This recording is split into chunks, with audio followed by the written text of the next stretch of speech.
Guys ৰাজ্যৰ অংগনবাদী কৰ্মী সহায়িকাসকলৰ লগতে এইবাৰ ৰন্ধন কৰ্মীসকলৰ দৰমহা বৃদ্ধিৰ মই কিছুমান গুৰুত্বপূৰ্ণ খবৰ আৰু ভিডিঅ' লৈ আনিছোঁ। আপোনালোকে চেনেলত যদি নতুনকৈ আহিছে তেন্তে মোৰ চেনেলটো ছাবস্ক্ৰাইব কৰি বেল আইকনটো টিপি ল'ব, যাতে আঁচনিভুক্ত কৰ্মচাৰী, অংগনবাদী কৰ্মচাৰী আৰু লগতে ৰন্ধন কৰ্মী, আশা কৰ্মীসকলৰ দৰমহা বৃদ্ধিৰ খবৰ যিকোনো আপডেট আপোনালোকে পোনপ্ৰথমে লাভ কৰিব পাৰে। তো গাইজ দেৰি নকৰি আজিৰ ভিডিঅ'টো এই গুৰুত্বপূৰ্ণ খবৰটো স্কিপ নকৰাকৈ শেষলৈকে চাওঁ আহক। নমস্কাৰ গাইজ, মই মোৰ ইউটিউব চেনেল নিউ ড্ৰিম ব্লগলৈ আপোনালোকক স্বাগতম জনাইছোঁ। আশা কৰোঁ ভালে কুশলে আছে। গাইজ আজি এটি গুৰুত্বপূৰ্ণ খবৰ আছে। অংগনবাদী কৰ্মী সহায়িকাৰ এটা সৰুকৈ সুখবৰ লাভ কৰিলে যদিও অসমৰ যি ৰান্ধনী আছে, ৰন্ধন কৰ্মী আছে মধ্যাহ্ন ভোজনৰ, এই তেখেতসকলে আজি 2005 চনৰ পৰা 19 বছৰ ধৰি তেওঁলোকৰ কাম কৰি আহিছে। অতি কম মাননি, একেবাৰে ক'বলৈ বহুত বেয়াই লাগে।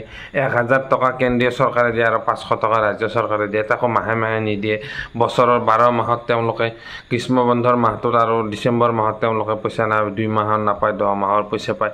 গতিকে আজিকালি কামবিলাকতো সহজ হৈ থকা নাই। আজিকালি বাকী নচলিলেও স্কুলত ৰন্ধা বঢ়া কামটোতো চলিবই লাগিব।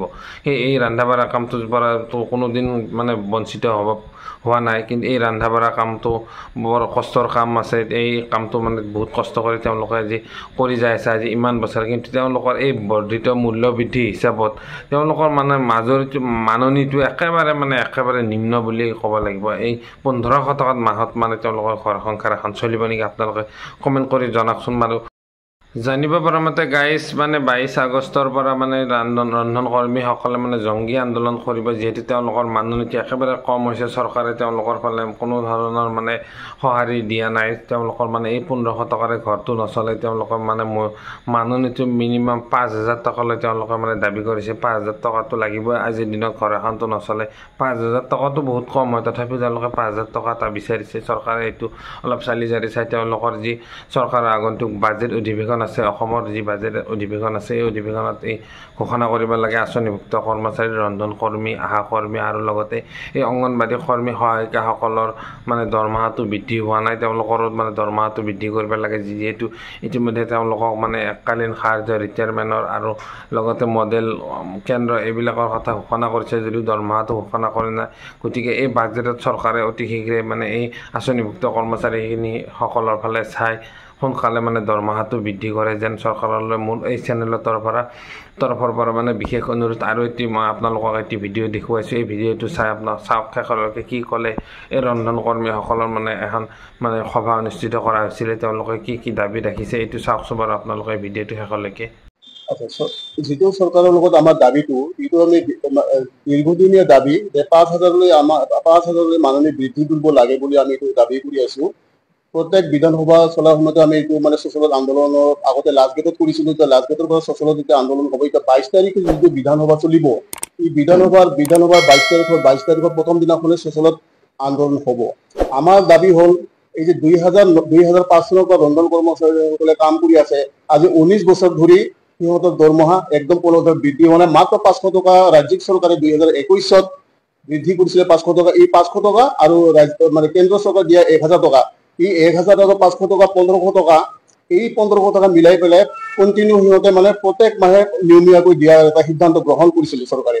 কিন্তু কথা হ'ল এতিয়া পৰিতাপৰ বিষয় এয়ে যে 1000 টকাটো দিয়ে, 500 টকাটো আকৌ বেলেগ 4 মাহ 5 মাহ থাকে আকৌ দিয়ে, আকৌ আন্দোলন কৰিব লাগে তেনেকুৱা। কিন্তু এই ৰন্ধন কৰ্মচাৰীসকলৰ যিটো মাননি, এই 1500 টকাৰ মাননি আজিৰ সময়ছোৱাত, মূল্যবৃদ্ধিৰ সময়ছোৱাত বহুত চলিবলগীয়া কঠিন হয়। সেইটোৰ কাৰণে আমি দাবী কৰিছো যে 5000 টকালৈ বৃদ্ধি কৰিব লাগে। আৰু ইয়াৰ চৰকাৰলৈ অনুৰোধ আমাৰ অতি সোনকালে আৰু 10 মাহৰ পৰিৱৰ্তে 12 মাহৰ পাব লাগে। যিহেতু জুলাই আৰু ডিচেম্বৰ মাহত ইহঁতে পতন কৰে দৰমহাটো, যিহেতু জুলাই মাহতো ইহঁতৰ ক্লাছ চলে কিছুমান, আৰু ডিচেম্বৰ মাহতো ৰান্ধনীবিলাকে খুৱাব লাগে। সেইটোৰ কাৰণে আমি দাবী যে 10 মাহৰ পৰিৱৰ্তে 12 মাহটো দিব লাগে আৰু নিয়মিতভাৱে এই দাবীটো মানি যিটো ৰন্ধন কৰ্মচাৰী মাননি সেইটো নিয়মিতভাৱে দিব লাগে। আৰু ৰন্ধন কৰ্মচাৰী যিটো মাননি বৃদ্ধি কৰিছো আমি 5000 টকা, এই 5000 টকা অতি সোনকালে ৰন্ধন কৰ্মচাৰী মাননি বৃদ্ধি দিব লাগে চৰকাৰে। অন্যথা জংগী আন্দোলন তীব্ৰতকৈ তোলা হ'ব। 22 আগষ্টতো যদি 22 আগষ্টৰ পিছত যদি কোনো চৰকাৰে কোনো পদক্ষেপ নলয়, তেতিয়াহ'লে অনাগত দিনত আকৌ জংগী আন্দোলন এটা প্ৰতিবাদ হ'ব। এতিয়া ৰন্ধন কৰ্মচাৰী আগতে আছিল 20 লাখ, এতিয়া বহুতো ৰান্ধনী কটন যোৱাৰ কাৰণে কিছুমান ML ৰান্ধনীবিলাকৰ মিলাই দিছে। সেইটো কাৰণে কিছুমান স্কুল বৰ্তমান 1 লাখ 8,00,000 ৰান্ধনী আছে।